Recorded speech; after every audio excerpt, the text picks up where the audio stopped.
Silk స్మితను చూస్తే చాలు చాలామంది ప్రేక్షకులను తెలియని మైకం కమ్మేస్తోంది. ఆమె కళ్లల్లో ఏదో నిషా ఉంటుంది. ఆమె అంటే అప్పటి యువత ఎంతలా పరితపించుకుపోయేవారో మాటల్లో చెప్పలేం. 1980 దశకంలో దక్షిణాది చిత్ర పరిశ్రమను ఊపేసిన ఐటెం బాంబ్ సిల్క్ స్మిత. ఏలూరు జిల్లాలోని దెందులూరు మండలం కొవ్వలికి చెందిన విజయలక్ష్మి అనే అమ్మాయి సిల్క్ స్మితగా మారి సిల్వర్ స్క్రీనుపై మ్యాజిక్ చేసింది. హీరోలకు మించిన పాపులారిటీతో ఓ స్టార్గా ఎదిగిన సిల్క్ని చిరంజీవి ఎందుకు కొట్టారు? హీరోయిన్ రోజాకు సిల్కీకి గొడవ ఎందుకు జరిగింది? స్టార్ హీరోస్, హీరోయిన్లకు సమానంగా రెమ్యూనరేషన్ తీసుకున్న సిల్క్ ఎందుకు సూసైడ్ చేసుకుంది? తన సూసైడ్ నోట్లో ఏముంది అనే విషయాలను మనం ఈ వీడియోలో తెలుసుకుందాం. 14 పెళ్ళై ఎంతో గృహహింసను అనుభవించి అదంతా భరించలేని సిల్క్ స్మిత ఇంటి నుండి పారిపోయి తన ఫ్రెండైన ఒక మేకప్ ఆర్టిస్ట్ ఇంట్లో ఉండేవారు. తన ఫ్రెండ్తో సినిమా సెట్స్కు వెళ్తూ మేకప్ గురించి నేర్చుకోవడం మొదలుపెట్టారు. ఆ తర్వాత మెల్లగా తను కూడా మేకప్ ఆర్టిస్టుగా మారారు. యాంథనీ ఇస్మియాన్ అనే దర్శకుడు ముందుకు తనకు సినిమాలో కనిపించే అవకాశాన్ని ఇచ్చాడు. అప్పటి నుండి తన జీవితం మారిపోయింది. ఆ తర్వాత విను చక్రవర్తి అనే తమిళ దర్శకుడు తనకు సినిమాల్లో బ్రేక్ ఇచ్చి యాక్టింగ్, డాన్స్, ఇంగ్లీష్ నేర్చుకోవటానికి సహాయపడ్డారు. ఆ తర్వాత మోహన్ లాల్, కమల్ హాసన్ లాంటి స్టార్ హీరోలతో నటించే అవకాశాలు దక్కించుకోవటం మొదలుపెట్టారు సిల్క్ స్మిత. సిల్క్ స్మిత పాపులారిటీ గురించి వేరేగా చెప్పాల్సిన అవసరం లేదు.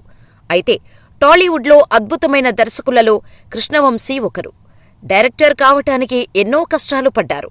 చాలా చిత్రాలకు అసిస్టెంటు డైరెక్టర్గా పనిచేసిన తర్వాత గులాబీ చిత్రంతో 1995లో డైరెక్టర్గా మారారు. అటువంటి డైరెక్టర్ సిల్క్ స్మితను అభిమానిస్తారట. ఎందుకో తెలుసా? కొంతకాలం పాటు కృష్ణవంశీకి ఆమె ఉపాధి కల్పించారు. మీరు విన్నది నిజమే. ఆమె ఎంతోమందికి సహాయం చేసింది. అందులో కృష్ణవంశీ ఒకరు. ఈ విషయాన్ని ఆయనే స్వయంగా చెప్పారు కూడా. ఆయన మాటల్లోనే తెలుసుకుందాం. చిత్ర పరిశ్రమలో రాణించాలని ఎక్కడ షూటింగ్స్ జరుగుతుంటే అక్కడికి వెళ్లేవాడిని. పరిచయాలు పెంచుకునేవాడిని. ఆ విధంగా షూటింగ్స్కి వెళ్లి వాళ్లు చెప్పే పని చేసేవాడిని. నేను యాక్టివ్గా ఉండటం అంతా గమనించారు. అలా పరిచయమైన ఒక వ్యక్తి నన్ను త్రిపురనేని వరప్రసాదరావు దగ్గరకు తీసుకెళ్లారు. అదే సమయంలో ఆయన సిల్క్ స్మితతో సినిమా చేస్తున్నారు. ఆ షూటింగులో నేను యాక్టివ్గా పనిచేయటం సిల్క్ స్మిత గారు చూశారు. ఆ తర్వాత సిల్క్ స్మిత గారు తన సొంత నిర్మాణంలో సినిమా నిర్మించారు. అది వీరవిహారం అనే సినిమా. నన్ను ఆమె తన ప్రొడక్షన్లో చేర్చుకున్నారు. కొన్ని నెలల పాటు ఆ ప్రొడక్షన్లోనే వర్క్ చేశా. ఆ విధంగా సిల్క్ స్మిత గారితో మంచి అనుబంధం ఏర్పడింది.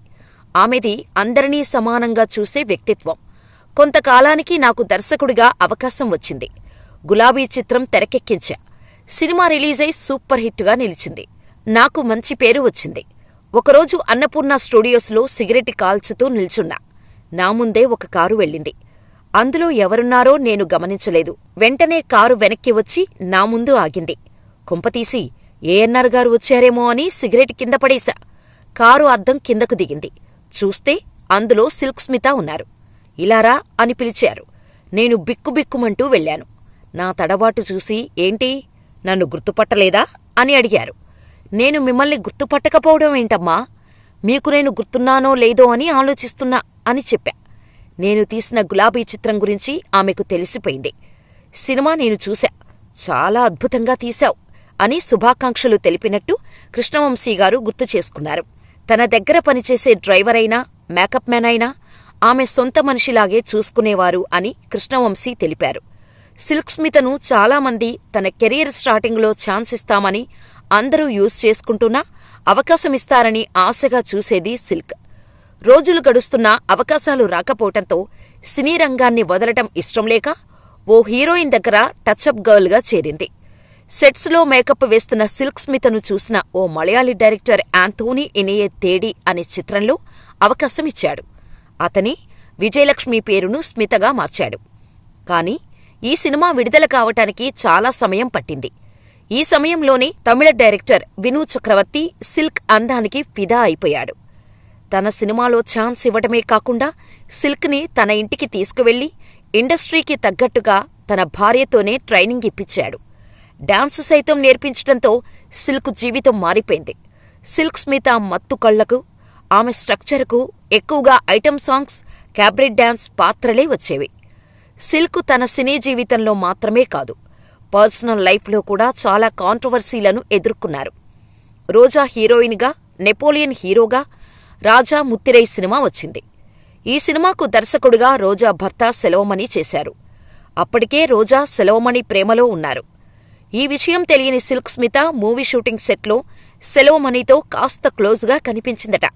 అయితే వీరిద్దరినీ క్లోజ్గా ఉండటం చూసిన రోజా సరాసరి సిల్క్ స్మిత దగ్గరకు వెళ్లి, ఇంకొకసారి ఆయనతో అంత క్లోజ్గా ఉంటే బాగుండదు అంటూ వార్నింగ్ ఇచ్చిందట.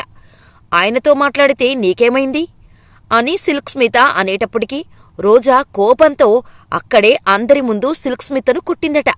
దాంతో ఇద్దరి మధ్య గొడవ చాలా దూరం వెళ్లేసరికి ఆ సినిమా హీరో నెపోలియన్ వచ్చి వారిద్దరి మధ్య జరిగే గొడవను ఆపారట.